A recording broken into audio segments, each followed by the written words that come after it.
Religion లో traditions ఉంటాయి. ఈ ట్రెడిషన్స్ పాటించడం వల్లే రిలీజియన్ అనేది మెయింటైన్ అవుతుంది. కానీ ఎవరు పడితే వాళ్ళు ఏ ట్రెడిషన్ పడితే ఆ ట్రెడిషన్ చెప్తే గుడ్డిగా ఫాలో అవ్వాలా? దీని ఆన్సర్ ఏంటంటే, ఒక రాయి తీసుకొని దాన్ని సరైన రూపంలో చెక్కితే అది దేవుడు అవుతుంది.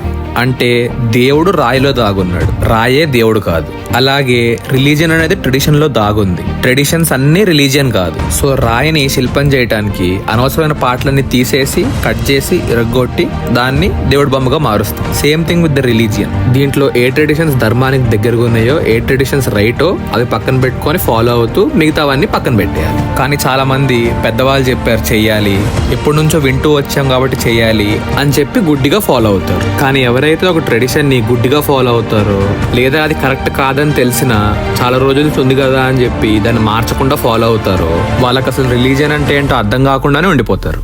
కానీ ఏ ట్రెడిషన్ రైటో ఏ ట్రెడిషన్ రాంగో మేమెలా తెలుసుకోవాలి అని అనిపిస్తుందా?